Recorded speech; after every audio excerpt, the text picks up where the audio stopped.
चलिए शुरू करते हैं। Criticism of the constituent assembly. दोस्तों, जब कॉन्स्टिट्यूएंट असेंबली ने कॉन्स्टिट्यूशन बनाया तब भी कुछ क्रिटिक्स द जो इसकी लेजिटिमेसी पे सवाल उठा रहे थे। आइए देखते हैं उनके major arguments. Point number 1, not a representative body. Critics का कहना था कि ये असेंबली असली में लोगों की आवाज नहीं थी। क्यों? क्योंकि मेंबर्स यूनिवर्सल अडल्ट फ्रेंचाइज से यानी सीधे जनता द्वारा नहीं चुने गए थे। ये इनडायरेक्ट सिलेक्शन का प्रोसेस था। इसलिए क्रिटिक्स बोले ये रिप्रेजेंटेटिव बॉडी नहीं है। Point number 2, not a sovereign body. यहां क्रिटिक्स का लॉजिक था असेंबली खुद ब्रिटिश गवर्नमेंट के प्रपोजल से बनाई गई थी। और जो सबसे बड़ा पॉइंट है, असेंबली अपने सेशंस भी ब्रिटिश गवर्नमेंट की परमिशन लेकर चलती थी। तो सवाल उठता है, अगर आप खुद इंडिपेंडेंट नहीं हो तो सॉवरेन कैसे हो सकते हो?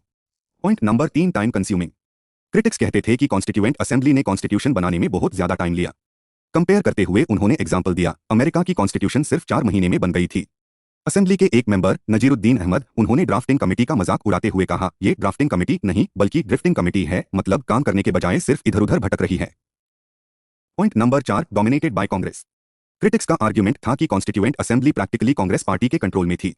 और इस पॉइंट को सपोर्ट करने के लिए एक famous American constitutional expert Granville Austin, उनका एक कोट बहुत कोट होता है एग्जाम्स में। उन्होंने कहा था, the constituent assembly was a one party body in an essentially one party country. The assembly was the Congress and the Congress was India. Point number 5, lawyer politician domination. यहां क्रिटिक्स का कहना था कि असेंबली में ज्यादा टार लॉग लॉयर्स और politicians the. Point number 6, dominated by Hindus. कुछ critics ने कहा कि असेंबली हिंदू डोमिनेटेड बॉडी थी। 2 स्पेसिफिक नेम्स याद रखिए। पहला, लॉर्ड विस्काउंट साइमन, उन्होंने असेंबली को बोला अ बॉडी ऑफ हिंदूस। दूसरा, विंस्टन चर्चिल, उन्होंने कमेंट किया कि असेंबली रिप्रेजेंट करती थी only one major community in India. अब एक इंपॉर्टेंट सेक्शन है, इंपॉर्टेंट फैक्ट्स, क्योंकि यहां से प्रीलिम्स के डायरेक्ट फैक्चुअल क्वेश्चंस आते हैं। फैक्ट नंबर 1, कॉन्स्टिट्यूएंट असेंबली का जो ऑफिशियल सील था उसका सिंबल था एलिफेंट यानी हाथी। फैक्ट नंबर 2, असेंबली के लीगल एडवाइजर यानी कॉन्स्टिट्यूशनल एडवाइजर द sir B N Rao. Fact number 3, constituent assembly के सेक्रेटरी द एच वी आर एंकर। फैक्ट नंबर 4, कॉन्स्टिट्यूशन के चीफ ड्राफ्ट्समैन द एस एन मुखर्जी।